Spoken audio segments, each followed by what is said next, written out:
everybody. Welcome to everybody's favorite talk show back on a normal Tuesday evening from Texas. Showtime Bobby Chappie right here. Iceman Rodney Rodriguez at the Rodney R on the right-hand portion of your screen. Yeah, you forgot the Race America intro, but that's okay. Yeah, we'll get them later. Yeah. We'll get them later on. Well, you know what? We'll get it. You know that it's like tradition now that we have to hear from our man Gordon, right? You know that's kind of doesn't feel right unless Jeff Gordon's talking to us, right? Let's listen to Jeff. I'm Jeff Gordon, and you're watching Racing America.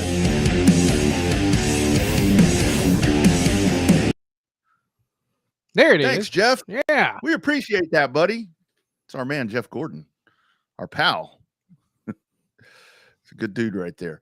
Yeah, Tuesday night, back to Tuesday night as it's finally starting to cool off down here a little bit. We've had some nice cool morning. this morning.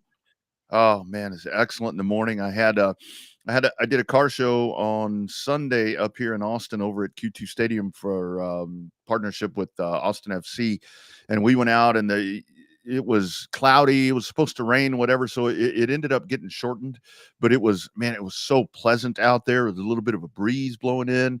I looked down, it was like 78. Man, this is perfect. Absolutely perfect. But the heat's coming back by the end of the week. Yeah, I know. It sucks, but it'll be all right. It's supposed to be down to the 60s tonight.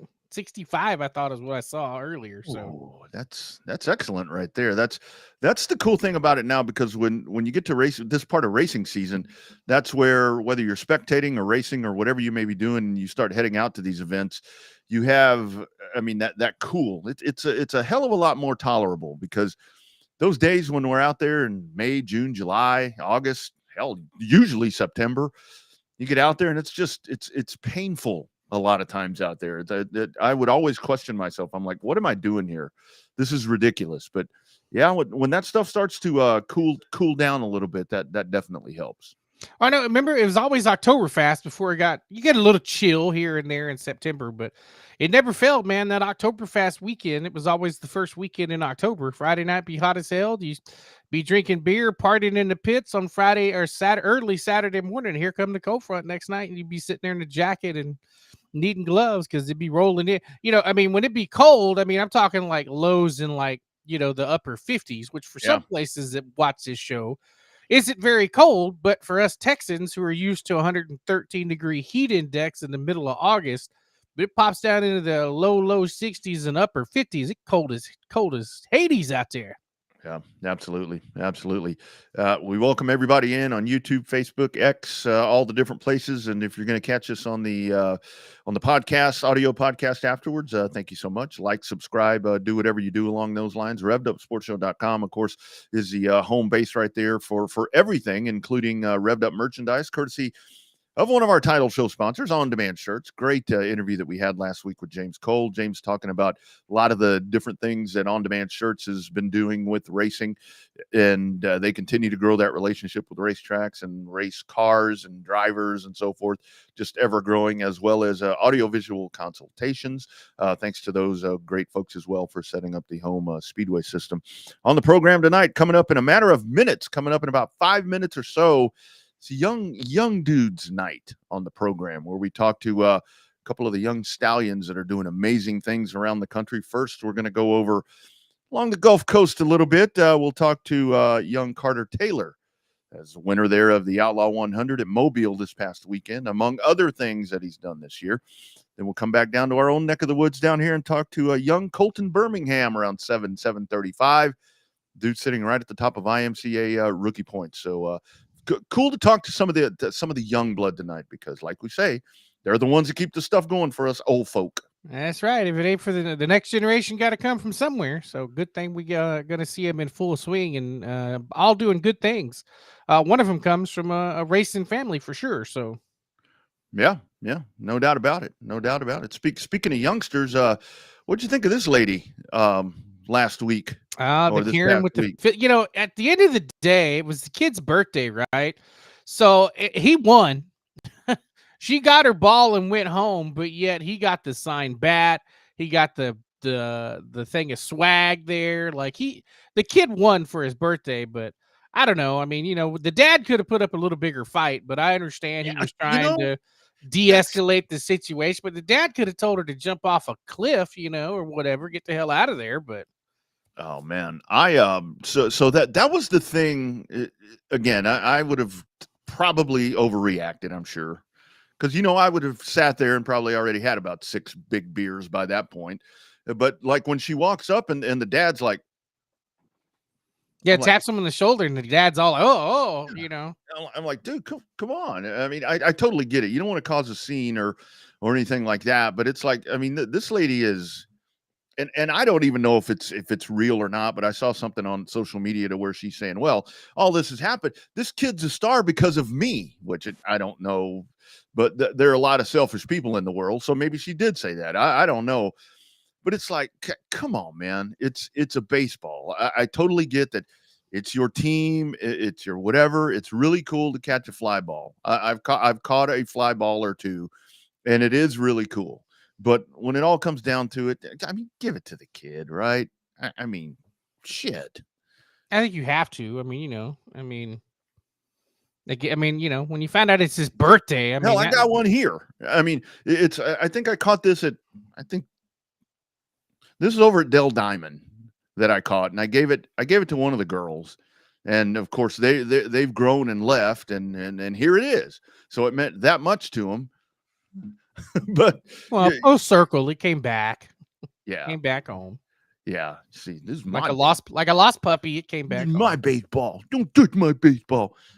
Lighten up, lady. I mean that's just a little too much. But yeah, that was the big headline grabber right there. Is all of that goes down, and it just goes to show you, man, we live in a different world right now where people are going to raise a bunch of stink for stuff that's really not very relevant, and that goes. So race fans, don't be that lady at the track. Calm down. Calm down. That's the problem with most of the kids. It's usually not the kids that are the problem. It's the parents that are the assholes and causing the problems. I know. Yeah, that's for everything from little league all the way up to go-karts, quarter midgets, legend cars. Well, hell, big cars now, late models to some extent. Well, if you get on up in your early tweens and 13s, 14s.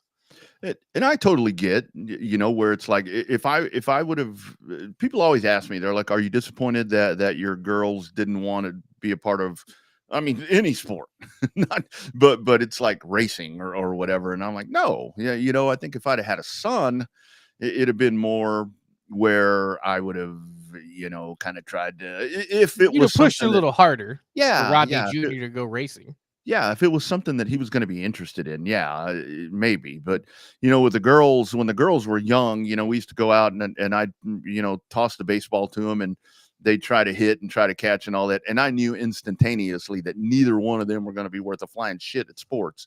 So it was like, okay, we're going to let them do their own thing. But I know your girls, and they aren't remotely interested in racing.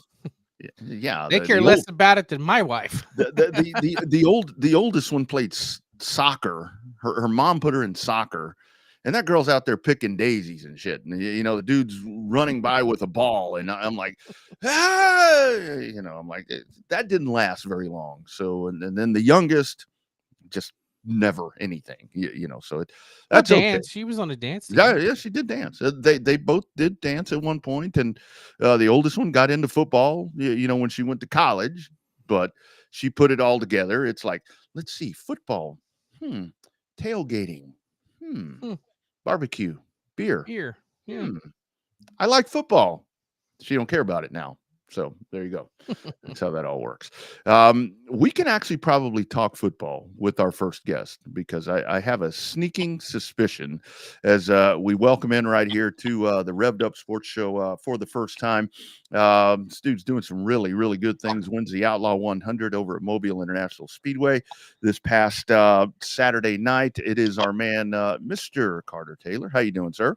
I'm good. How are y'all? Oh man, doing well. Let's kind of talk on that. So you're a junior over at Resurrection Catholic School. Looking at some of the Facebook stuff and so forth. Are you playing football right now too? Yes, sir, I am. My man. So this will be our third game this Friday. So how's the season going so far for you guys?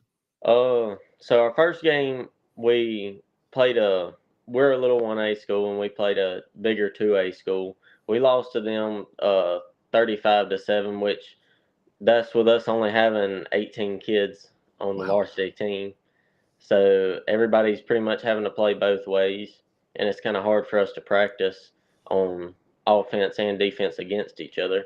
So that was kind of our practice week, and then this past week we played a team that was almost as small as us, and we beat them 68-0. Woo!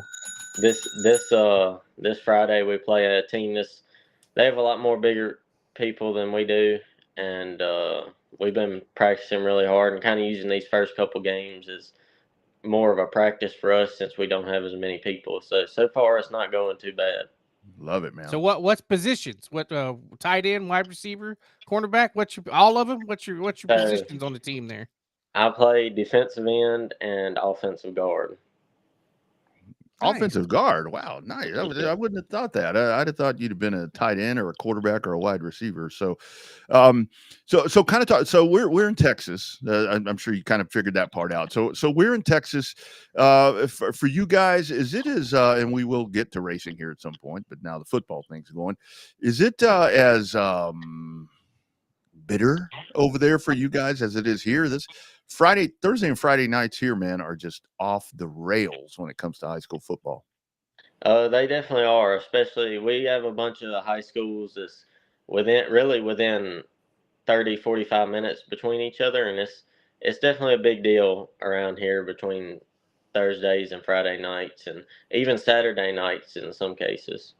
Absolutely. All right, what's your college preference over there? You know, I've got to assume. I'm assuming it's an SEC school, one of them anyway. What's your college of choice over there for Saturday evenings over there? Saturday afternoons, Saturday evenings.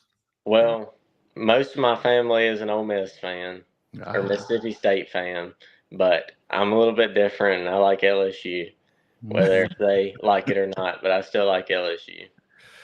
Dude, it's so great being a part of the SEC now. I get to do a sports radio show in the morning, and right now it's just so much fun. It is just absolutely so much fun. So let's go to Saturday night with you guys there in the Outlaw 100, extended laps and so forth. Kind of take us through the day right there. Pretty stacked field and a hell of a run there for you in the 923. Well, yes, sir. So obviously Friday night I had the football game, so we couldn't make it to the open practice. So we had went Thursday and only got one or two runs in, just enough to make sure that the car nothing was just going to fall off of it. So Friday night we played the football game, and Saturday actually I had to wake up and go take the ACT. Oh, So I went and took the ACT, and then I left straight from there, which it was in Moss Point. I left straight from there, and I went to the racetrack. We got everything unloaded and everything, and practiced the car. The car really wasn't where we wanted it to be. We were kind of having some problems with tires and the way that they were turning out, especially a new set that we had practiced on. And we changed a couple things in the car before qualifying, and it got a little bit better. We qualified fourth, and with the dice roll, we ended up third. So that's a little bit better. Us getting a start on the inside, and we made a couple other changes. Before the feature race, we had a little bit of time, being that we were the third race, and obviously getting to see the sprint cars and stuff run. That was pretty cool too. So we went out there, started the race. I ran in second to Logan Boyette for a little while, which he's been racing for a long time. Yep. And all kinds of different classes between late models, trucks, just about everything. He's been in it and won championships and won plenty of races in. So we kind of went through the first part of the race, and our competition caution to get our two right side tires was on lap 49. That's what lap it got drawn. So we're just going to kind of see how it goes. So we're riding around there trying not to burn up too much on the tires on the first part. And the car was a little tight at the beginning of the race. So we just kind of stayed where we were at. I think I fell back to third, fourth a couple times. Even I believe I fell back to fifth and sixth once or twice.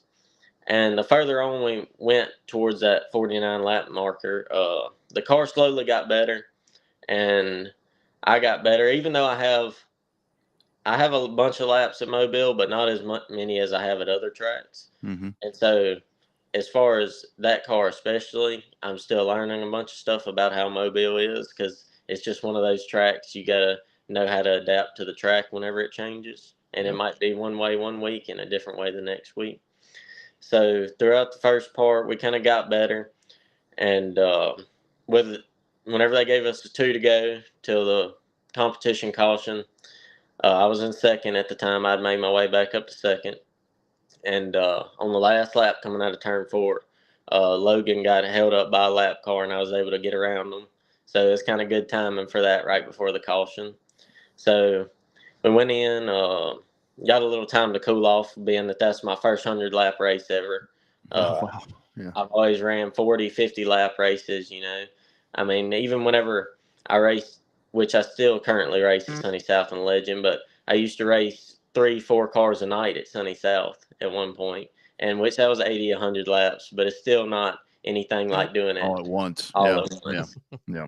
And so about lap 50, it was, it was hot sitting out there, and they had the fans blowing on me right there whenever they were changing tires. We only got 5 minutes, but it was just enough time to kind of get me cooled down and settled back down. And we went back out there. Obviously started first. Kind of went through, and Logan he definitely had the outside lane figured out, and he got around me on the first start. And we rode in second. Dustin Smith, who's been winning all the Pro Late model races over there, he got around me too. And so we were in third and fourth, about that area, for most of the second part of the race. And they're probably about lap 70, 75. The car just kind of, I guess once those new right sides kind of broke in a little bit, the car seemed to be driving quite a bit better than theirs were. And I kind of moved the car around a little bit, trying new things. And whenever I found somewhere that worked, I was able to get around them. And then after that, we kind of could get a little bit of breathing room between us and them, with me leading. And then we had a caution with 4 to go at the end, after we had green laps all the way till then, which is normally how it goes, or that's my kind of luck. Yeah. And thankfully the car was driving good. So on the first restart, I was able to get away from Dylan Courtney, who was in a brand new car of his that he had just got.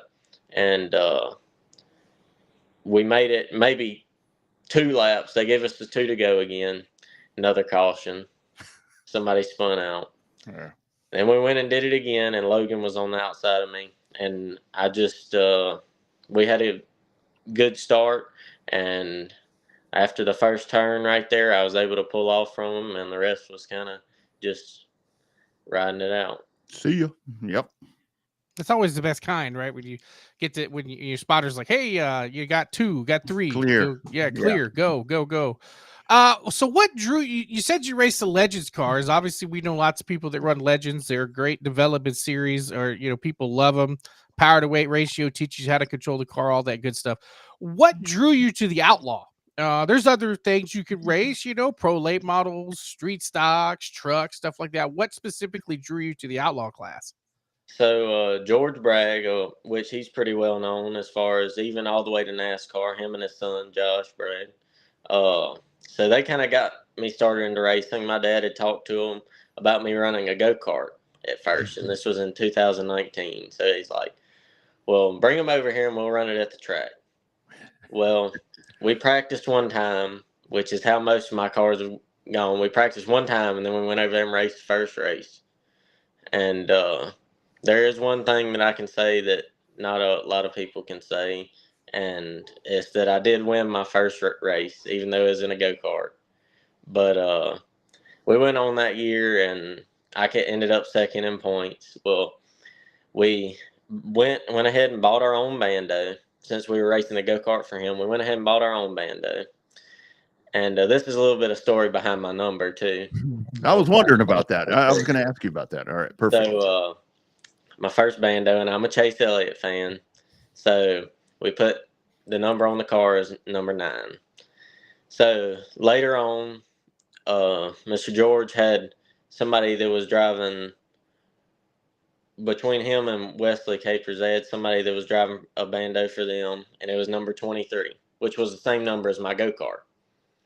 So we ended up, they were selling the car, so we were like, well, that'd be a good backup car. So we bought that car. We were like, well, we might as well just leave the 23 on it. It would be something different. We'll have the 2 cars with different numbers. So we won several races in those. I mean, for a while, I believe we won 15 or so races in a row, maybe even a couple more. But we were definitely competitive in those. And then whenever we went to a Legend, well, the first night we ran it, it was still yellow and white. It was kind of mixed colors because it had been wrecked. And my mom, none of them knew that I was racing it my first race. They just thought that we were going over there practicing it. And then whenever I pulled out there on the track with them, they were like, well, what is he doing out there? They were all asking my dad, and he was like, I don't know what he's doing, acting like he didn't know. And I came in third that race. And so later on, about the second race or so, we had this sponsor that was like, well, I'll pay to get the car wrapped and everything, and which I'm sure, as y'all know, it's not necessarily cheap to have a car wrapped anymore. Nope. And so he got it wrapped, and we were like, well, let's just put both the numbers together. It'll be something different and put 923 on it. I like that. And it's kind of stuck. So, and it's different than what most people have. So, and then we ran the Legend for a little while. I had a dirt factory stock that I ran for a little while, and then we kind of got the midget towards the end of that. I have a dirt midget, runs on methanol and stuff, similar to the ones that like Kyle Larson and them run, but it's like a D2 midget, so they don't have quite as much horsepower. Yeah. Like it's got a Honda 4-cylinder motor, but it still runs on methanol. So, and then George Bragg had just bought this Outlaw, and he had Connor Kresick drive at the championship race at Five Flags and then the Derby, and he won both of them in it. Well, he was like, well, he talked to my dad, and he was like, well, what do you think about Carter driving it? And he was like, well, I think that would be a good idea. He's like, well, why don't I just buy it from you, and then we can pay y'all or whatever to work on it and help us throughout setup and all kinds of stuff like that. And so that's kind of how that started, and we just kind of went from there. I believe this is my 3rd year in the Outlaw, 3rd, maybe 4th.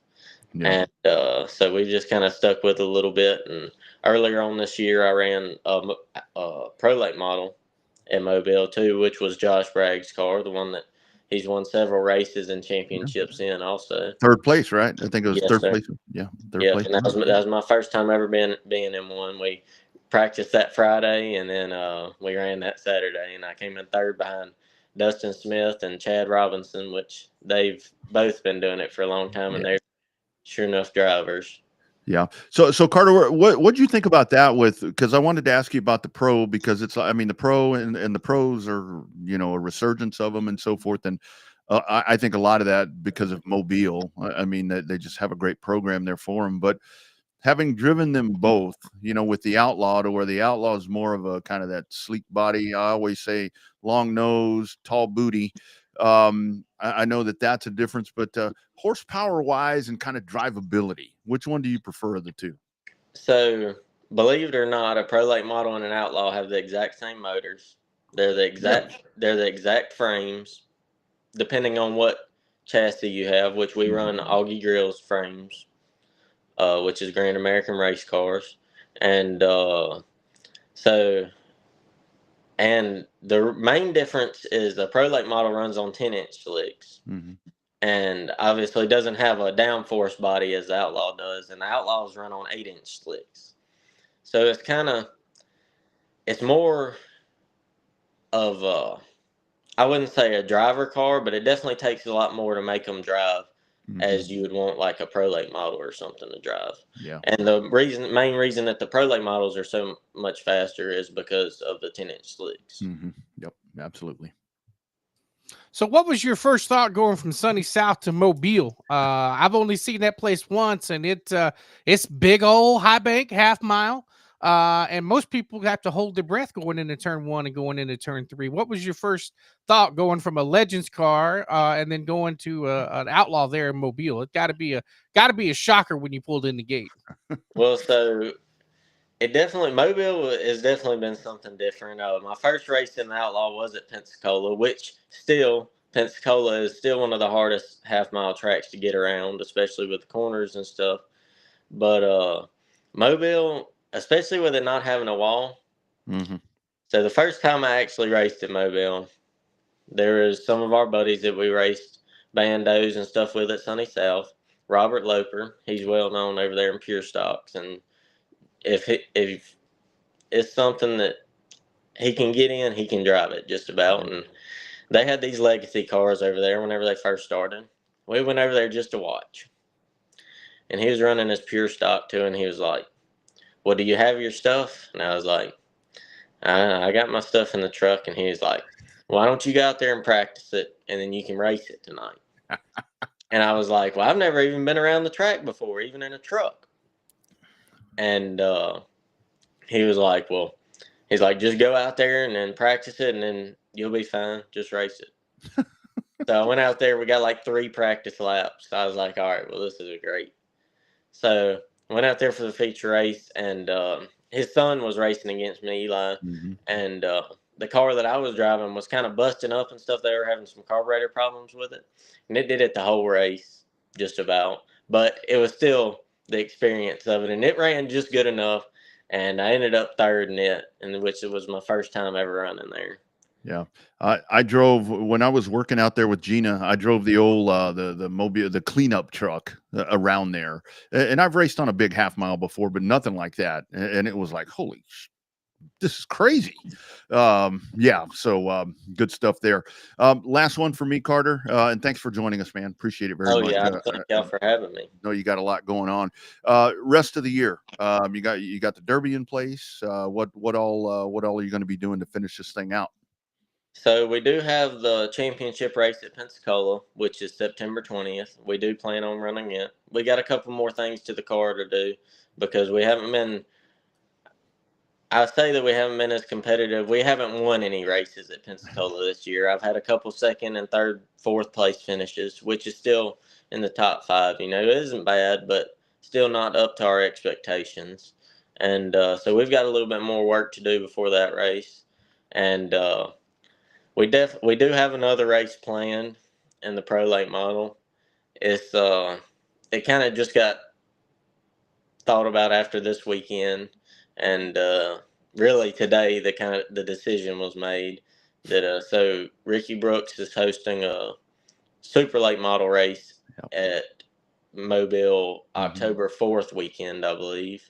Yep. And it's an option to run pro late models that race, and I guess you get a bonus or something like that. I'm not really sure exactly how those races work, but you get a little bit more advantage or leadway on what you can do to the cars and stuff as far as grip and weight and stuff. So that's our plan, is to run that race with the supers. And then that will be after the championship race, obviously. And then just kind of get ready for the Derby, which I'll still be running my Legend until then. And actually, tomorrow, my dad's going to pick up the frame for my dirt car, my factory stock that I've been slowly putting back together because we've been so busy. And it's got all the parts sitting at the shop. It's just kind of been a slowly getting put back together. But that's pretty much it. But the Derby's really our main focus. All right, so I got one last one for you. September 27th. I don't know if you're familiar with that date or not. That would be when your Tigers go fight the Rebels there in the Grove over there.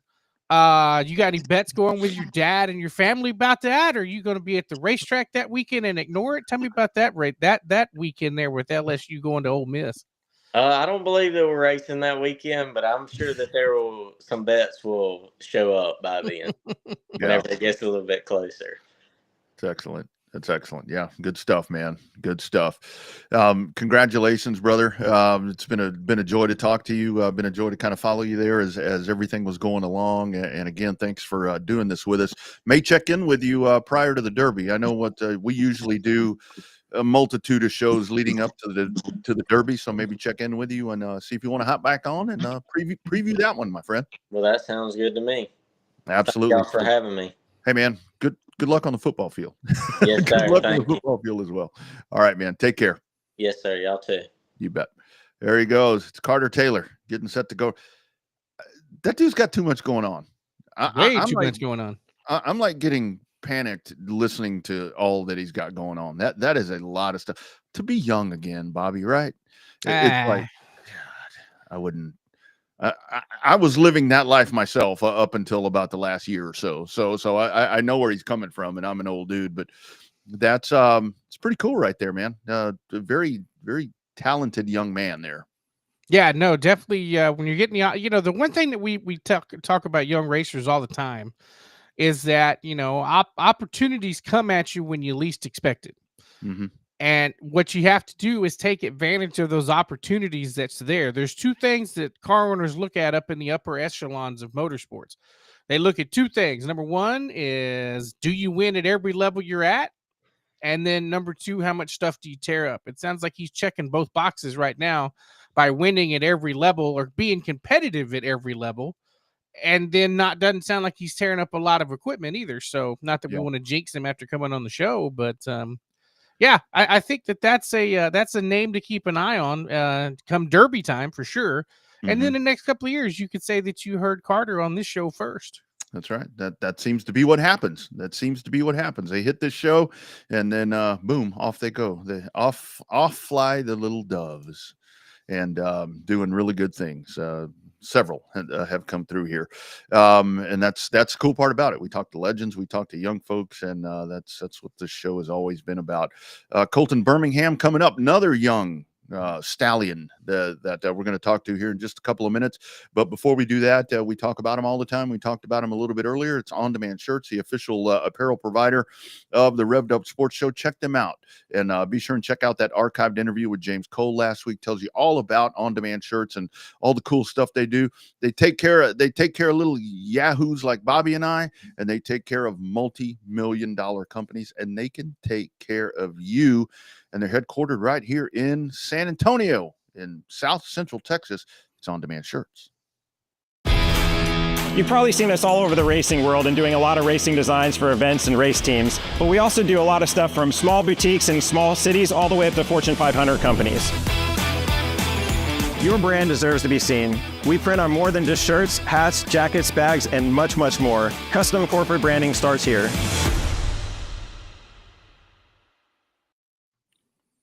More than shirts, it's On Demand Shirts. Check them out on all the socials, and really great content that they provide as well. All right, let's go back over to the audio-visual consultations guest. Well, I guess not really a guest line anymore because we see them and talking about young dudes, and this is where, Bobby, we talk to dudes like this, and this is where I truly realize, shit, I'm old. That's right. Really you old. Remember him when he little itty bitty. Well, I mean, hell, so do I, but dude was like this high. I mean, just little bitty. And now he's over here blazing trails, winning IMCA Southern Sport Mod races and all national points and shit. It is Colton Birmingham. How you doing, buddy? Good. How are you? Doing well, man. Doing well. Dude, I like your setup over there, man. That's I might have to go hang out with you sometime. Yeah, looking good there. So first of all, talk about the season. Talk about the season, because you make the jump, and we'll talk about Stars of Tomorrow. We'll talk about that kind of later on. But kind of talk about that transition, man. You guys roll the dice and off you go, and shit, you haven't looked back since. No, it's been a real long season this year. Jumping from the junior limiteds up to the sport mods. these guys, they don't mess around in the sport mods. They're a lot faster than the juniors were, and they race a lot harder, and racing every week, every Friday and Saturday night's been real tricky, but we've managed to keep up with it. Absolutely. So you're a second generation racer, Colton. Has the transitioning from being, a fan to helping your dad on his car to actually racing, has the transition been a hell of a lot harder than you thought it was going to be, or has it been about what you thought it was going to be?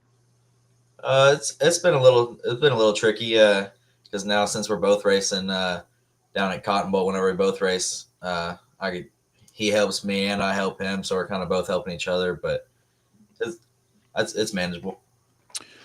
And Colton, let's talk about what you guys have done, because with your racing, and again, obviously we applaud Chris because he's racing at Cotton Bowl, but then again, he could travel and do some racing as well, but obviously he's more focused on your program.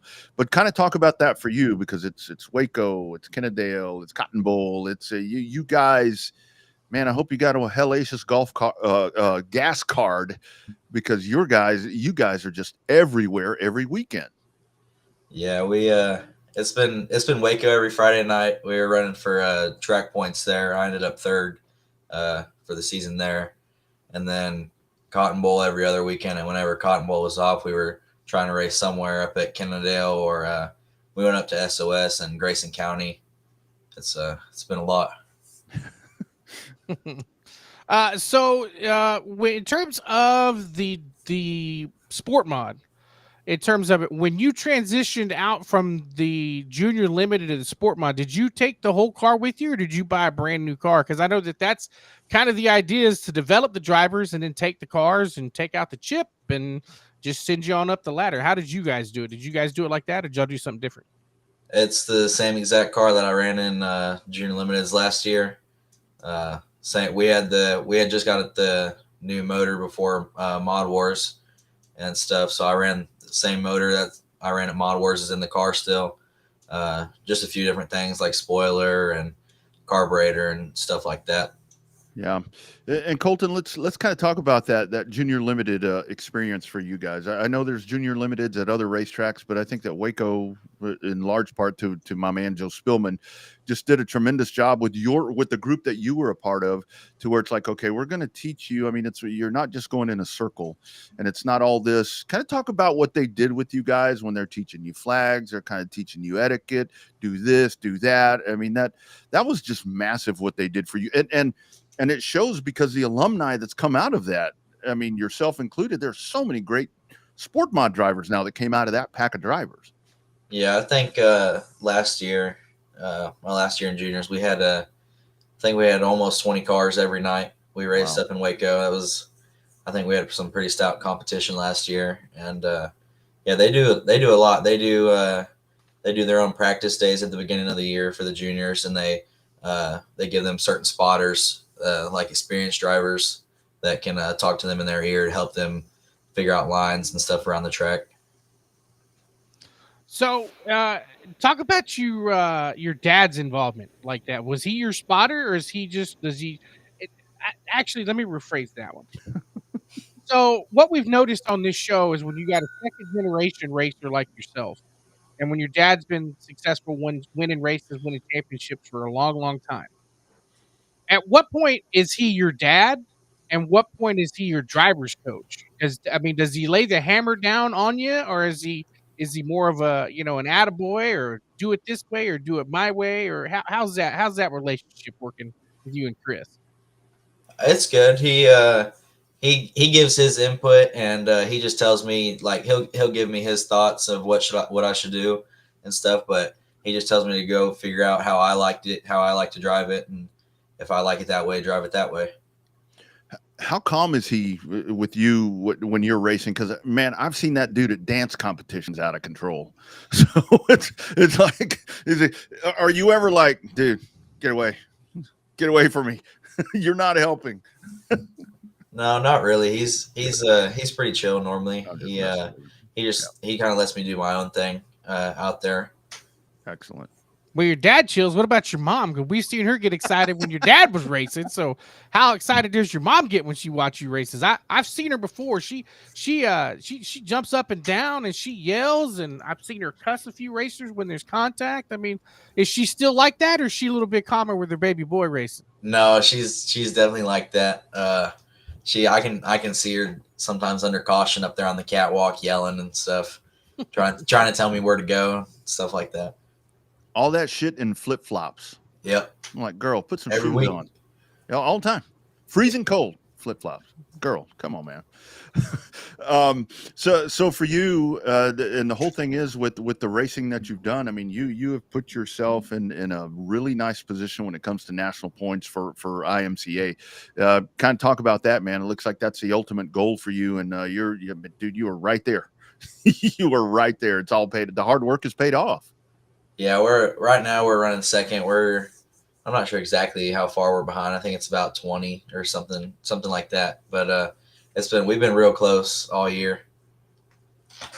So was that the goal, to get Rookie of the Year? I mean, everybody has multiple goals when they first start out or change classes. I mean, was the goal to get Rookie of the Year, go get a couple of wins, both? I mean, what was the goal for y'all when you started the season and made the decision to move up?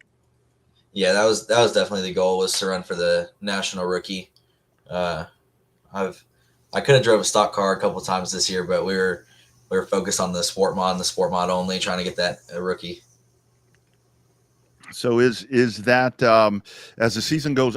So how much time do you guys have left for the overall? Because that's what I love about that, is you find a racetrack and you can keep yourself right in the hunt for that. I think there's 2 races left at Cotton Bowl, and then I think there's 3 races left at Grayson County, and that's about it. But we're not going to be able to make all of them. Oh, come on! Why not? They race on the same nights as Cotton Bowl. Oh, okay, there we go. So when you follow your dad's footsteps and go racing, do you put more pressure on yourself because he was a racer, or is it just? It sounds like they don't have the leash on you as some second generation racers do. But I mean, did you feel any added pressure to be like, I want to be like my dad and win races and win championships, or is that just competitive fire that makes you want to do that? No, that's just really competitive fire. I'm out there to have fun, win. I'm not really too worried about competing with my dad. Yeah, there you go. I got more feature wins than him, so he could have the championships. I got more feature wins. So.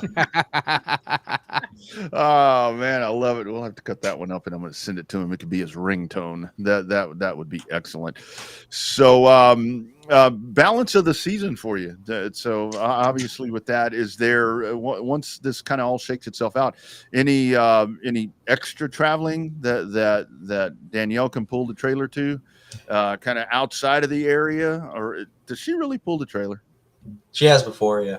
Nice. So anything outside of the area of where you've been racing that you guys are going to do? Not that I can think of. Not maybe. I think either at the end of this year or the beginning of next year, that big show that they do down at I-37. We might go to that, but the last couple of big races that we have is Mod Wars, which is next week, and then Oktoberfest at Cotton Bowl, and then Fall Classic back at Waco. Nice. Yeah, that one's going to be a pretty big show. That Sparkling City Classic coming up in Corpus. They were promoting the hell out of that race up in Boone, so that could be some heavy hitters. And if you do well in that race, that'll be a couple of notches on the belt to say you outran some of the biggest names in the sport mod world when they come down to Corpus. But future. I mean, obviously working for Rookie of the Year, is it, you got the opportunity with the stock car, you said, is that something that you want to think about? Switching classes, you want to stick with the sport mod? What's in your mind about what you want to do mainly next year, but are you thinking a couple of years out already? I would like to get into a stock car either next year or the year after that. So we'll see what happens after Fall Classic. Yeah, that's kind of right up your alley right there. I think the stock cars right there, kind of, from your, as a kiddo with pavement days and watching all of that. So how special was it for you? Because I got to tell you that you've done something that a lot of folks can't I mean, a lot of drivers. I mean, to win a feature race at Heart of Texas Speedway, how big was that for you to win that main event there in your rookie season? Because when you look at Brandon Guerin and all these guys that race there, that had to be just like a huge accomplishment for you, because that's truly where the badasses race, man. There is no doubt about that. Yeah, it definitely was. I could off the first start, I knew I had a pretty big gap, and then after the caution came out and they read the lineup back, I knew who was behind me, and I didn't think I was going to stay up there for very long, but I just held the top. I knew the top was faster around 1 and 2 for sure, and Brandon, he was getting me down in 3 and 4 on the bottom, but it was faster around the top, I guess. So yeah, hell of a job. So when you won, was it everything you thought it was going to be? Because we ask people that all the time. Like, when you get that first win and it's like the emotion, like you don't know at the time, what you're experiencing. I mean, and looking back on it, was it everything you thought it was going to be and more? Or is it just, was it even more special than that now that you go back and think about it? No, it was very special. I mean, I definitely didn't expect to get a win in my first year of racing, especially racing with those guys. I feel like any class you race at Heart of Texas has some of the stoutest competition in Texas. Yeah, absolutely. Yeah, Mason Warren chimes in. You need to join him in the stock car. So there you go. There you go, right there. You mentioned right up at the top when we talk about these limited modifieds, IMCA Southern Sport Mods. This very aggressive class, like you said, these guys they're not going to give you anything. Just kind of talk about kind of learning that part. I mean, I remember one of the first times that I raced at Longhorn way back when, Keith Sandover comes by me and he like passes me and just right by the side of my car. I'm like, shit. Yeah. Kind of talk about that aggressiveness with these guys, man. They do not mess around. No, they don't, not at all. They're real aggressive. They moving up from the juniors, most of the junior limiteds, they try not to get close to other cars, so they don't really beat and bang. But these guys, they'll come and they'll come down your side, and they won't like move you out of the way or nothing, but they'll come right down your side and try and scare you so that they can come up by you. Absolutely. Tell us about the number. That 10's not your dad's old number, right? Is that your own identity? How'd you get the 10s? I understand the C, right? I guess it's for Colton. But how'd you end up on the number 10? Is that what you did in football and stuff like that? Yes. My very first year of baseball, when I was around like 4 or 5, they gave me the number 10, and I played multiple years of baseball and football, and ever since then it's just been number 10. So are you, we were just talking to Carter Taylor, and he's like, oh yeah, I got a game on Friday. And so are you free of football obligations, right? Right now it's just racing for you, hopefully. Yeah. Good. No sports right now, just racing. Good man. Excellent. That's the way, that's one way to do it.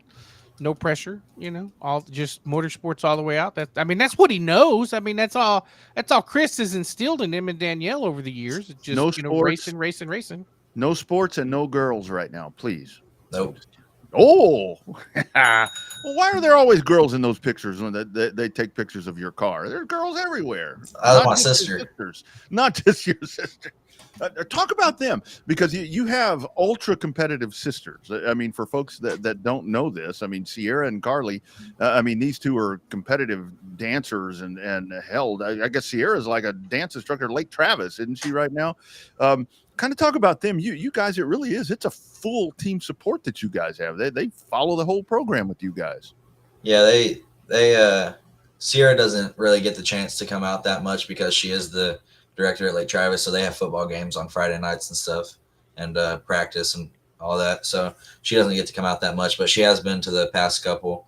And Carly, she tries to come whenever she can, whenever she's not busy. It's awesome. That's great. That's the family.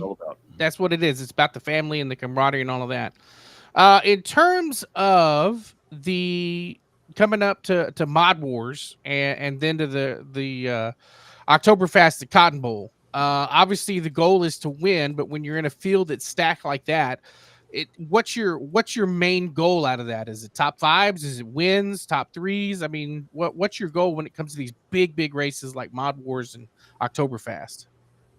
Probably around somewhere in the top 5. I mean, just to make the main in my book is good. So probably the top 5 probably be good.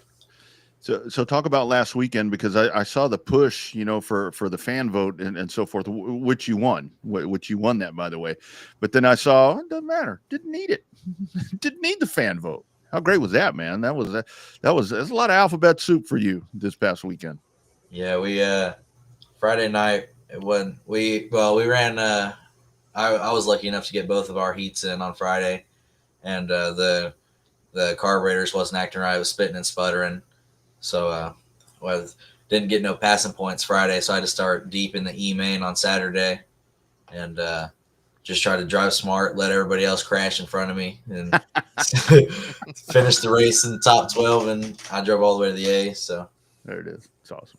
That's half the battle, is letting everybody else crash and avoiding it, especially up there at Kennedale. It gets a lot of extracurricular up there in every class, especially the sport mods.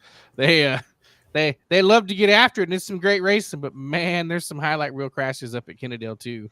Good thing you weren't a part of that when you do the alphabet soup. What's your favorite track so far? I mean, obviously you've hit some of the big ones. You had Grayson County, you got Cotton Bowl, you got Waco, you got Kennedale. They're all different. All have their own unique characters. Which one's your favorite? I think Heart of Texas is my favorite because I like the small bull rings, high banks. I like Kennedale too. It's just not as banked, so it's not as fast as Waco.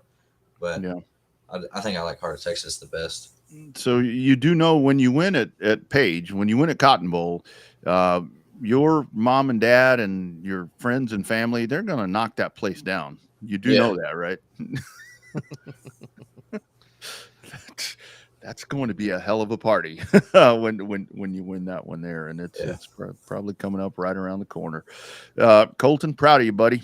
It's really cool. I joked around a couple of years ago when I interviewed you on the track. It's like, dude, you used to come get my autograph. Now I want your autograph because you're a badass. So congratulations on everything that you're doing, man. Good luck, and just keep killing it. Keep killing it, man. Yep, absolutely. Take care, bud. You too. You bet. Here he goes. God, they grow so fast. I know. He was such a little dude racing with his dad. Oh man, you remember that? It was like, and that's seriously that kid right there. That is, and there he is once again. What a night that was for them at Heart of Texas Speedway. Luckily, I tuned into that and I was able to watch that live as it happened. But that's where it's look. I mean, we talk about folks that are in this sport. Yeah, Chris, Danielle, Colton, they're not mega high rollers, millionaires doing that. They're doing this for the love of the sport, for the love of the family, and for the love of that kid, and just pursuing this thing just as far as they can.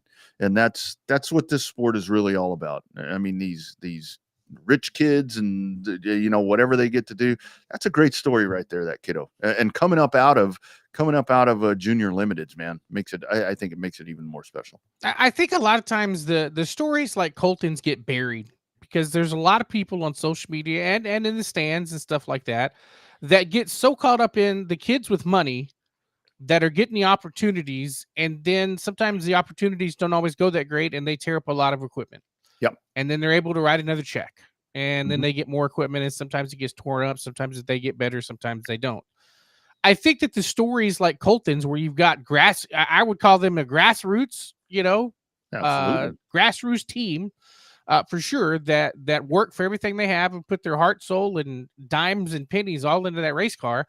I think that those kind of stories go under the radar more often than not, because a lot of times it is the nature of the beast that has the kids with more funding get all the stories. So I think it's good to be able to experience the other side of it. So yeah, it's like when you hear stories like that and the progression, and I think the fact that Chris is still driving as well, I think that really is the stories that make this grassroots home track, short track stuff what we do. It still kind of brings it home a little bit where there's not a lot of that anymore. Like you're talking about, I mean, the guys that travel around, and you never see the driver, and then the driver's hiding in the motor coach and all this, that, on and the other. TikTok and all of that. Yeah. And you see it on dirt just as well as asphalt. I mean, I think asphalt gets a pretty bad rap to where it's like these drivers for hire. I mean, it's any surface. Hell, it's in motocross. It's in anything. I mean, that's anywhere. That's the nature of the business, where it has become a business. But when you get a family thing like that, and talking about, and Carly checked in right there, to where it's like they're still doing it. They're still doing it for the love of why we all got involved in this sport, and that's what it's all about. That's really what it's all about. And those kind of stories really do go unheard. And we definitely will be cutting up that interview and getting it out to the masses, because those kind of stories need to be heard. Miss Carol, hello, congratulations. Great to hear from you here on the program. Great lady right there that I met over at Mobile a couple of years ago. One of the greatest race announcers in the country right there. I got to tell you, all of the folks that do that craft, she is exceptional at that. Miss Carol right there. So yeah, good program with a couple of young dudes, man. And both of them polished. That's important too. That's right. Somebody, you never know who's watching. Every opportunity that comes at you, you got a chance to take advantage of it. Yeah, absolutely. All right, coming up, we'll talk about drama queens and days of our dirt track lives and NASCAR and controversies and all that. That's coming up. But first, a word from My Race Pass. Welcome to the My Race Pass app, the #1 app for motorsports fans. We want to make sure you get the most out of your My Race Pass app experience. With your new free account, you can use the My Race Pass app to see race day information, including event entries and official lineups and results for over 600 organizations across North America. You can also see track information and purchase online event tickets for select tracks. With your free account, you can also search for a track or series on the My Race Pass app and favorite their profile to receive news and race day notifications on your mobile device. To see more information and to see which app subscription is best for you, be sure to visit getmrpapp.com. My Race Pass, the ultimate racing resource. Yeah, it is. That's the only way. That is the only way to follow stuff. It's like right. I come in here, points and everything now. The season ending, you got them. Yeah, and you can actually, I mean, you can get announcer audio on some of that stuff. Some of those racetracks, if that's enabled, you can get that as well. So it's truly the best experience that you're going to find with My Race, the My Race Pass app. And Miss Carol, if you're a Spurs fan, come to Texas. Let's go take in a game. You, me, and the wife. You, the wife, and I, we can go take in a Spurs game. That'll be fun. But you better get down here quick, because those tickets, because the Spurs are coming. Spurs are going to be making an impact soon. The World 100, Ricky Thornton Jr. I thought that was going to be. I thought it was going to be old JD, but RTJ just a little too much. Dude's really good. Yeah, when the money's on the line, they both are pretty good, and it was a hell of a race. And you got to figure out that when it comes time, what's funny when that pay window opens, it's unique, the ability for the guys to just put on another level. Yeah, and without necessarily tearing stuff up, right? That's the other thing, dude. It's one thing to see the pay window open and you knock everybody's ass out of the way to try to get the big check, but it's another thing when you race it to the finish, and not just with the World 100, but any race that you see. So it becomes a challenge as a competitor and a driver and everybody else to make that happen. It's a mentality thing. We hadn't seen the best of the dirt track world this year. We've seen some incidences here and there that put a black eye on it, but it was good to see. It was good to see that race at the 100. So lots of cool stuff. That track it's just I want to go there. It's on my bucket list of a track to go to for sure. That's the ultimate dirt track right there. I mean, yes, I'm with you. I mean, I would love to get down there to check that place, or get over there to check that place out. I mean, just phenomenal racing. And I was, as I was watching the 100, it's like I mean, it felt very much like a pavement asphalt race, to where it's like you got in the middle of that, and they're just kind of chasing. They're just kind of following the leader around. And then once you had that break in there, that's when the move came. And here is RTJ after the World 100. Honestly, today I didn't really have a lot of confidence. You can never let your guys know that, though. So I don't know. I felt like there early I was just trying to ride. And I'm like, man, it kind of feels like the dirt track last year. Like, I feel like my car's really good, but I just can't do something dumb and hit the wall. And we got that restart, and I was able to get by Hoffman and Madden. I'm like, man, I might actually have a shot at this. And then I don't know if it was determination or what. I got a really good restart, and I stayed next to JD, and I knew he was going to move up. I'm like, all right, if I can just dictate where he's going to go on this restart, we're all watching that board get in turn one, trying to see exactly how much of a gap you have and don't have. And I don't know, I was able to get by him, and then I was running scared probably the next 15 laps. Every time I was coming down the front straight, I go, man, he's going to go to the outside, he's going to go under me. I feel like I could hear him. Kind of crazy. We get that last restart, and it's Dale up next to me. I'm like, man, I gave my heat race away a couple nights ago to Dale. Hopefully I can get a good start and get out front. And he got under me off of 2, and I'm like, man, if he gets in that traction down there, he's gonna drive right by me down the back straightaway. And I got a really good start. Man, like I said, my boy's been working hard. Yeah, great race. RTJ, Dale McDowell, Nick Hoffman. Good run for Nick Hoffman. Tyler Erb, Ryan Gustin, Brandon Shepard, JD, Chris Ferguson, Bobby Pierce, and Tanner English, the top 10 in the World 100. And now the late models move on to the next one. Just love the late models, man. That's a lot of fun to watch. A lot of fun to watch those dudes. They grow on you. They really do. Really do. Now that they've got their little pay-per-view TV package going and stuff like that, like it, you used to only watch highlights on Mav TV, and occasionally would get them, late nights on FS1 or Speed Channel. So now that they got their little package work, they have a hell of a following. Religiously, people will log in and watch it, and I mean they're just as popular, if not more popular, than the Cup Series. Yeah, absolutely. Cordeal, you had the Nationals over at Cordeal, a couple of super late model races on Saturday. It's Jake Garcia over Colin Allman and Johnny Sauter. Michael Atwell comes home fourth there in the Davidson entry, and a hell of a job by them against a lot of odds right there, problems that they had. They were able to get the work done there and get that done. On Friday night, the King, Bubba Pollard. Bubba not quite as good on Saturday, but he did win on Friday over Matt Craig and Jake Garcia, Gavin Bushell, and Dylan Feccio. So that's over at Cordeal, as it was just a very, very busy weekend with big events, and that's what you're going to get right now to where it is the big stuff. I mean, we are down to the big things, and that's really where, I mean, weekly racing is great. But like when we talk about when the temperature changes and you start getting these high dollar races, this is when it gets to be a heck of a lot of fun, especially when there's other distractions, like with football, with college football and NFL and all this, to where it's like, okay, you can tune in, or if you're fortunate to go to one of these races, it's just a really good time to take in these big races. Yeah, and some of the bigger races actually have the football games on the TV. Oh yeah. Just because they know, you can kind of say, hey, come to the racetrack. We'll have the TV on for watch highlights and scores and stuff like that. So, yeah, as we always said, the most expensive seat at a racetrack is the empty one. Yeah. So we've seen it time and time again where it's so hard, in all levels. We saw the ratings at Darlington for the Cup, or Darlington. The Darlington race, and they haven't released the ratings for this past race in St. Louis. We saw the Darlington ratings, while still heavy dominant, they just weren't there because everybody's watching NFL football. Yeah, preseason.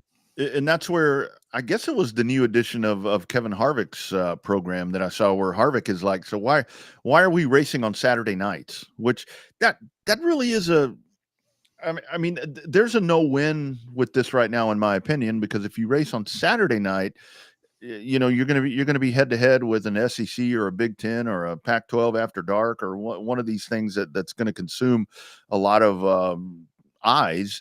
And the thing is, on Sunday, you know, the NFL, and you know, a lot of times, like on Sunday with the NFL, you get the early window there of NFL games, and they're not any good. And I got to tell you, Sunday, the early window of NFL games, I think they were better than the the prime time matchups weren't as good.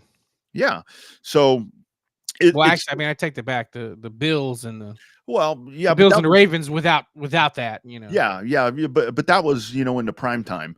But it gets to where and where it's going to be hard, because I guess we were talking about that before we actually came on the air, to where Thursday night you have what could be a really good truck race that's going to be going on Thursday night at Bristol, but then you got Thursday night football, and that's going to encompass just a lot of and yeah, this is where it's really weird. I'm a diehard racing guy. I absolutely am, but in my setup here on Sunday, Red Zone was over here where NASCAR was kind of secondary, and not that matters, but it's just that it just seems like football kind of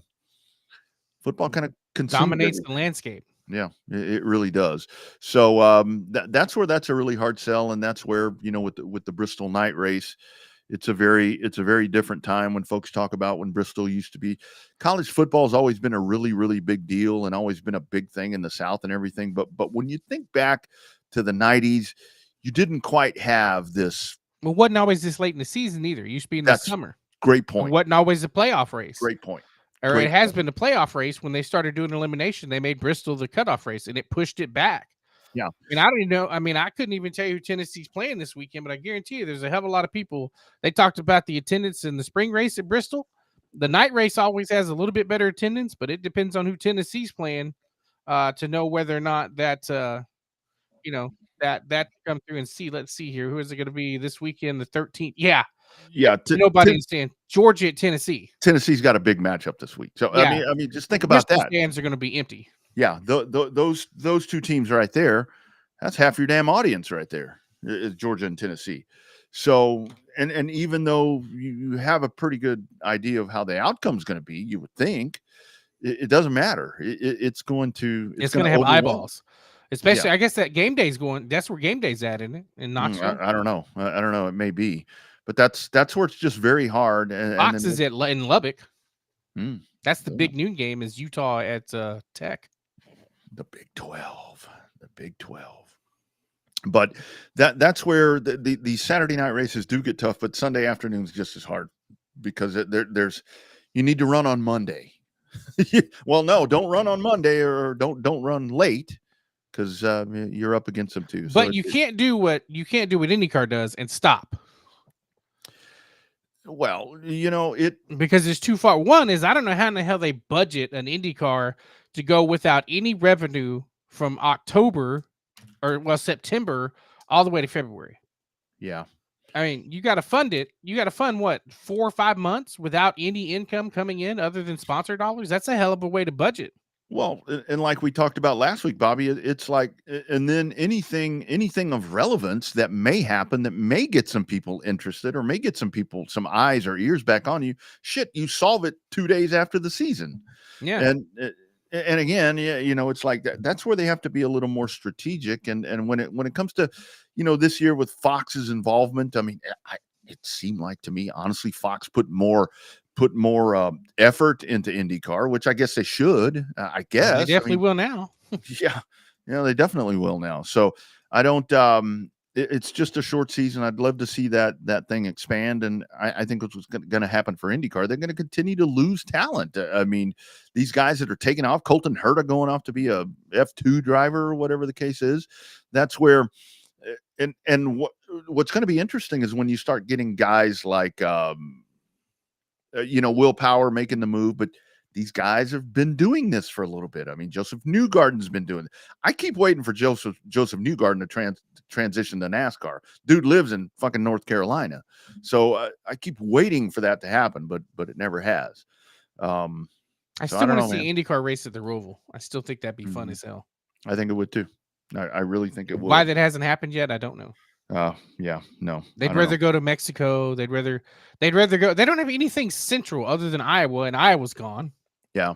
Yeah. I guess now they got Arlington there in the Metroplex is kind of the central states, but then they should be running at TMS instead of Arlington. But I mean, they had to figure out a way to do a back-to-back there somehow. I mean, even if it's in the same week, and then IndyCar could kind of like just dominate. I mean, that's a huge market over there in DFW. I mean, run one race one week, and then the next, just take over that part of Texas, and establish yourself, because you only have the one Cup race, and people are very NASCAR hungry in DFW again. Like I said, the Mexican input, the Mexican fan base is really bought in there. I think they go to COTA and they're like, okay, this is pretty cool. And then you go to TMS and it's a totally different stuff where you're going in a circle compared to what you see over here.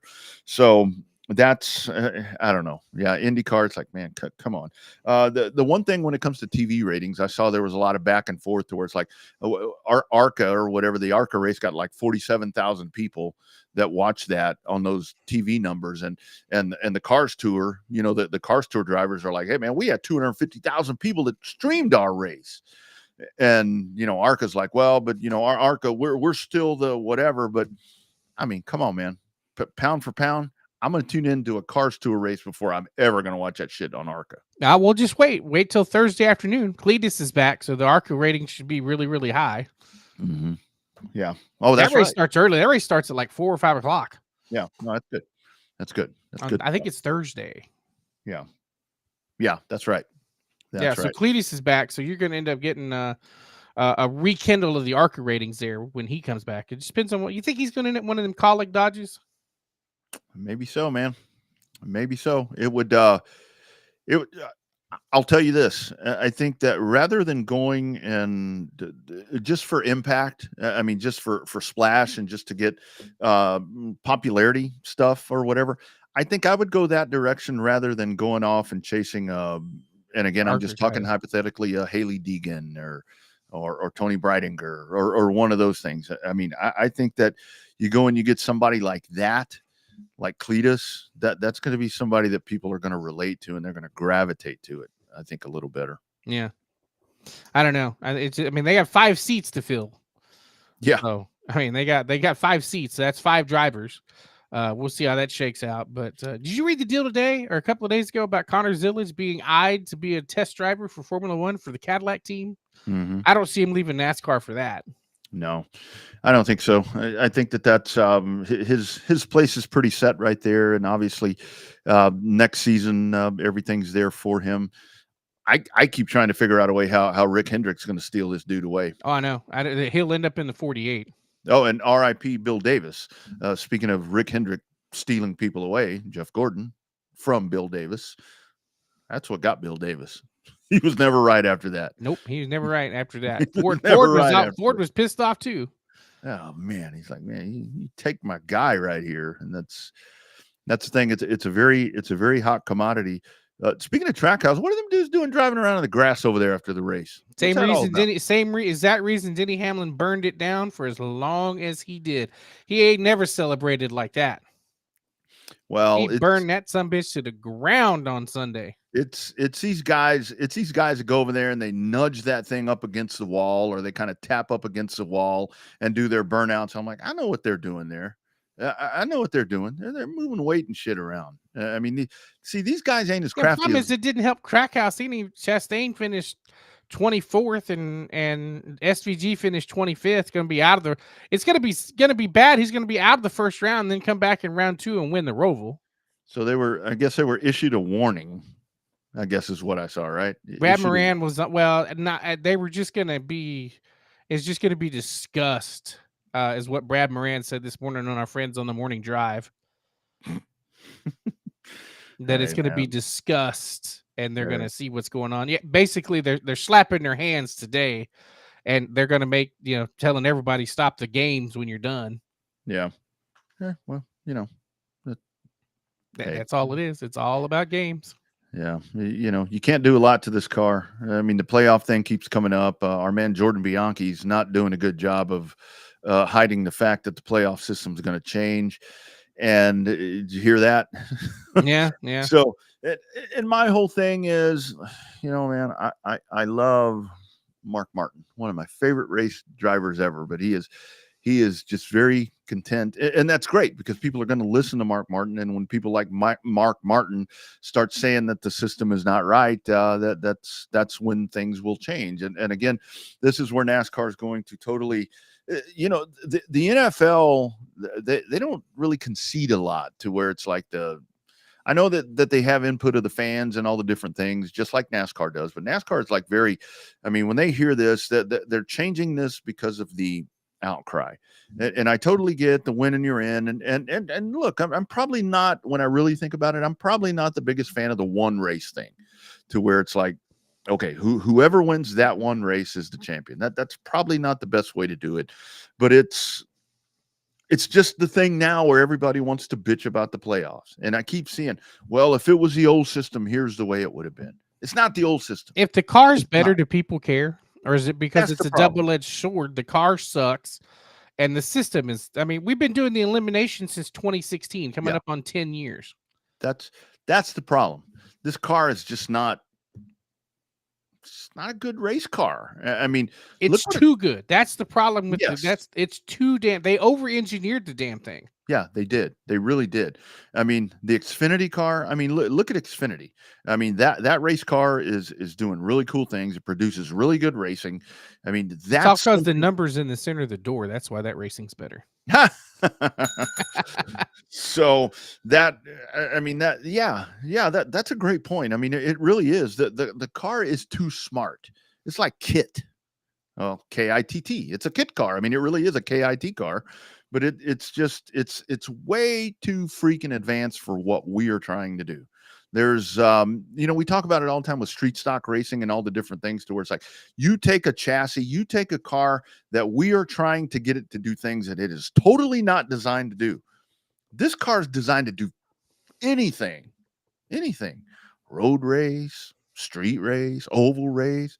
Some of it's probably dirt. Remember the dirt race would suck. Dirt race, would suck because it was you can't run independent rear suspension on a dirt track.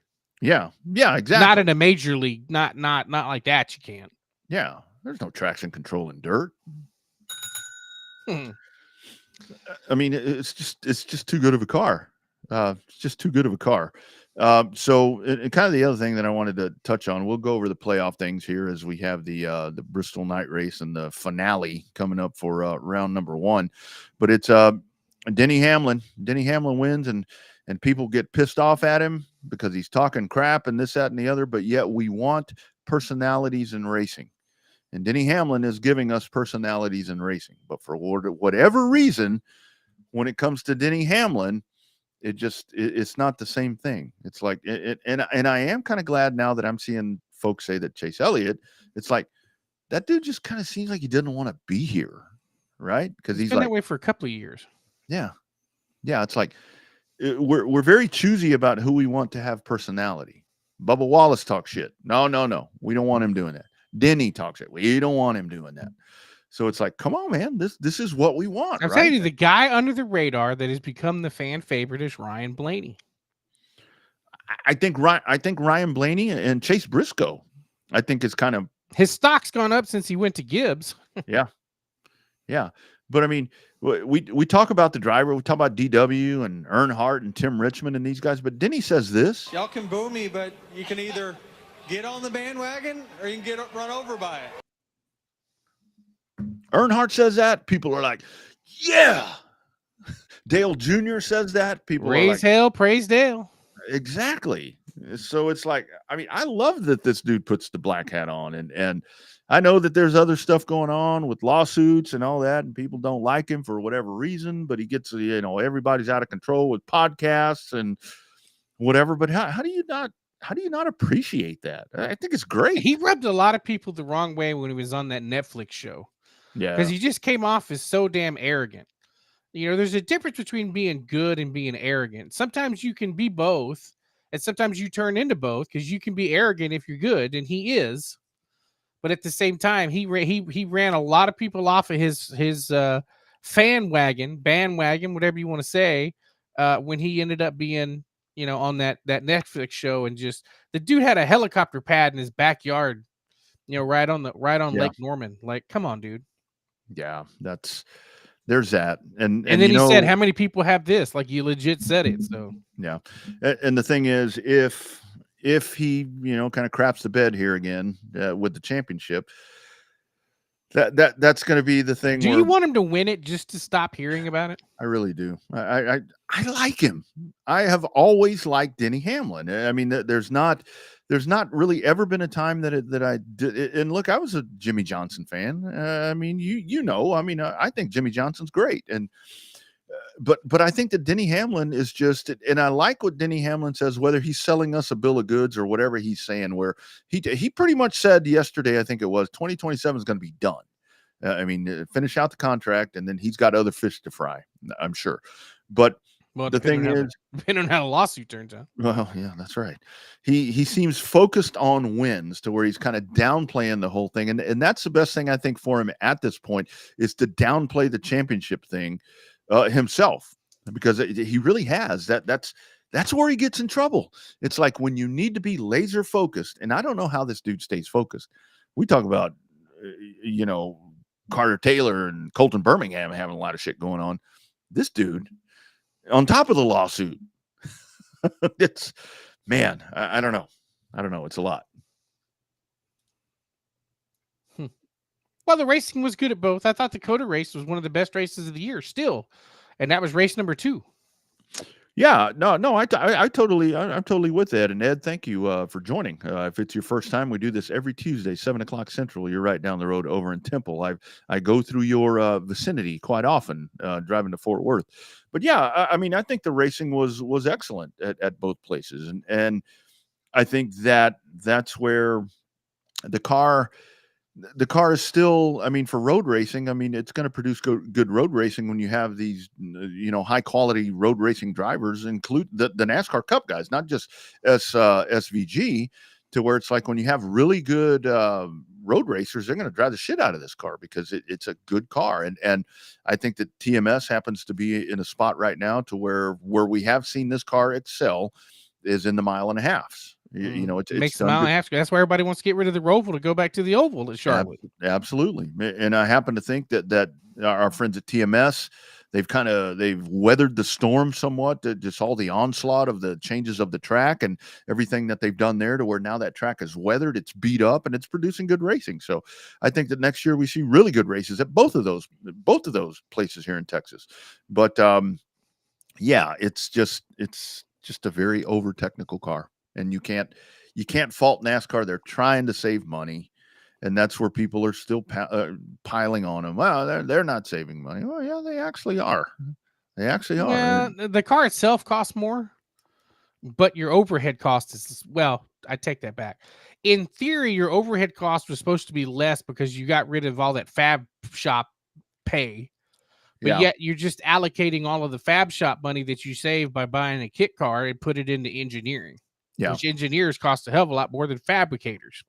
Well, that's where I hear, like, with Hendrick, where they had the engineering part of the campus at Hendrick, where they've turned that into well, no, I guess it was the fab shop. They turned that into an engineering shop, and that's just where you're going to allocate the different money there. But and that's, they ain't saving shit. They just spending it somewhere else. Yeah. Yeah. Oh, thank you. Miss Carol had Ed checking in. All right. That's what we like. That's what we like right there. And you guys, Miss Carol and Ed, tell all your friends to tune in. We need all the help we can get, as you can tell from, the stuff we talk about here.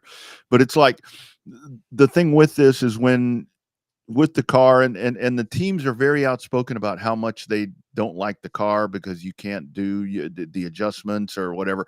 It's very minute adjustments. And Bobby, I think we both know, and you racing people both all know, why do you not like the car? Because you can't make adjustments, because you can't hit the gray area, because there ain't no gray area.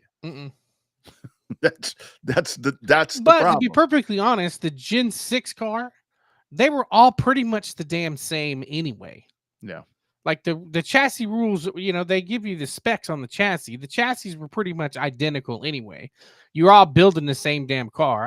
I still think they just should have given the car of tomorrow to the teams, or not car tomorrow, the next gen car, current gen car, whatever, and said, here, build this damn thing. And I think they'd have been fine. Well, and I think that circumstances out of everybody's whatever, COVID. I mean, COVID hit when all of that, because remember the rollout was going to be, I guess, like the year after, right? 2021, I think it's supposed to be 2020. 2020. Okay, so you had all of that, and then just the way that all of that happened, it was just not going to be favorable for the rollout of this. And it's funny that you mentioned the car tomorrow, because it's like I see people now clambering, and I've gotten into debates on social media about this with race fans, to where it's like, you people couldn't stand that car. It's the same complaints about the car tomorrow as it is about the next gen car. Right. It was like, that goofy piece of junk is going to ruin NASCAR.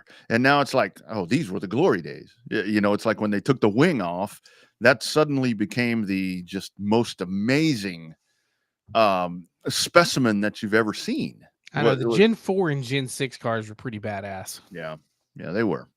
The Twisted Sisters and stuff like that. To get a car that twisted to go that straight. Yeah.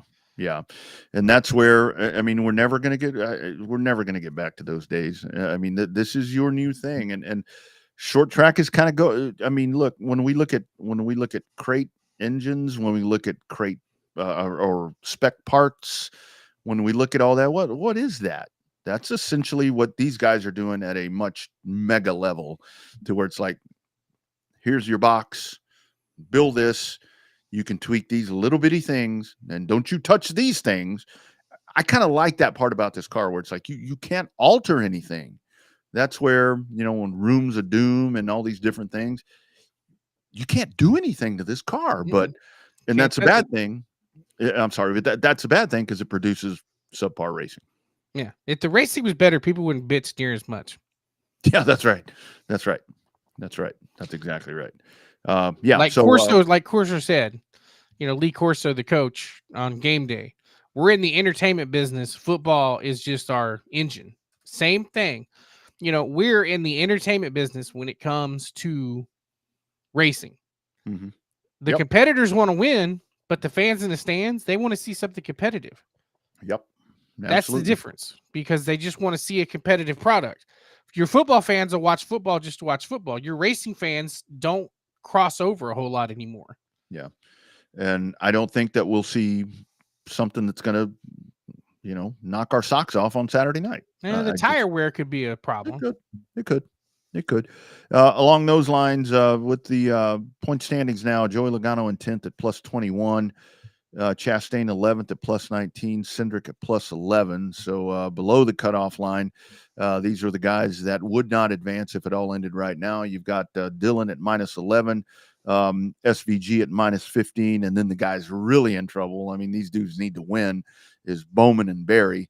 And I don't know what's going on with that 48 team, but those guys can't get their shit in one sock right now. No, they can't. They either have a speeding penalty or a problem on pit road or a bad pit strategy. I feel bad for our buddy Blake Harris. Oh man, me too. Because he's the one that's going to get thrown under the bus on that deal. Great crew chief. He was an outstanding car chief for years. Has a championship ring to go with it. I think that what he should have done was stayed over there at front row. But the problem is, when Hendrick says, "Come to work for me," oh yeah, you go to work for Rick Hendrick. Yeah. And what really sucks for the 48 team is I think if you go back and you look at all the cumulative pit crew rankings and all that, because they break all that down just like they do everything else, that 48 team was good for most of the season. It's kind of been right here where you unfortunately backdoor your way into the playoffs, and you're kind of at a deficit anyway when you get in there and you're in that lower tier, and the mistakes have happened. And that's just the nature of cup racing right now. When you make mistakes on pit road and make those kind of errors, that's going to sneak up and get you. And I think that the 48 will be exit stage left here. Yeah, I'm still a little bit surprised by SVG, but not really, because the problem is their oval program was trending upward. He's qualifying, but he's qualifying 10 spots better now than he was at the beginning of the season. Problem is they can't put the races together. Yeah. And that does suck, because coming right out of this, he'll win. Yeah, he's gonna win Coda, or he's gonna win the Roval. So yeah, absolutely. So we'll check that out. Up at the top, Denny and Briscoe with the wins. Larson plus 60, plus 50. These guys are all in really good shape as we work towards this. So that will be this weekend. Trucks on Thursday, Xfinity on Friday, and then the Cuppers on Saturday night. Around here, American Crate Late Model Series, the Doug Ingalls Classic at Arklatex. If I was out and about, I've mentioned my fascination for dirt late models. I think that's where I'd want to be for that one. Really good show there. And then the Cars Tour, the aforementioned Cars Tour, the popular Cars Tour, South Boston coming up this weekend. Yeah, so man, Caden Honeycutt out there testing today because he's got the truck race to run on Thursday. Absolutely, and you have one hell of a points race there in the late model stock car division. I think you got 1 point separating those top two runners there. So yeah. Good stuff coming up this weekend. And then locally, what do we have? We got the CBS. Our friends at Cotton Bowl will be racing this weekend. And I-37's running, I think. I-37 as well. So, yeah, plenty to do. Plenty to do if you're not sitting at home or where are you going next weekend? What is that? Next weekend, I will be sitting in my studio because that is 7 o'clock Texas football, and I have post game. I say you should come down and check out your homegirl. Which one? Caitlin. 2 points ahead in the championship going into the final race. Oh, is that championship night? Championship night at Texana next weekend. Dang, maybe I on the 20th. How good's the Wi-Fi over there? They do some post game from Texana. Oh, but I got to watch the game though. But it's against Sam Houston. It can't be that bad. Well. Yeah, well, you would hope. Who was it that asked the question at the presser today? I don't know. Or yesterday? Who the hell asked that question? I don't know who that was, but it's like, I love that. Who told you that? Arch? That dude like, yeah. But we say people ask the same old questions every day. That's what I want to ask about my coach, about why he was 4th and goal at the 1 yard line and lined up in the shotgun and not under center and didn't make the score. And that was the difference in the game. That's everybody likes to turn 4th and 1 into 4th and 6, dude. I'm telling you, I don't understand that. But the team that I cover had 4th and 1 and lined a dude up under center and still couldn't get him across. So maybe my theory is not all that correct. Not this week, last week. So maybe my theory just isn't right. But I don't know. Hey, what's your little hashtag you got going here? Your SR. I'll tell you that off the air. Oh, okay. I'll tell you that off the air. Yeah, it's kind of funny. I saw it on the ad you created, and then saw it buzzing on the scroll. So yeah, Struro. Yeah, like when things go wrong. Struro. Oh, kind of one of those things. But great program, great conversations tonight with Carter Taylor and our man Colton Birmingham. Seriously, friends, if you are able, go out and find a racetrack this weekend. Go check out some of the great action that's going to be going on, or a streamer. I know people get torn on I don't know, if I can't go. I talked to someone and they were like, so if I can't go, does that mean that I shouldn't watch? Am I doing something wrong? I'm like, no, watch. Yeah, watch.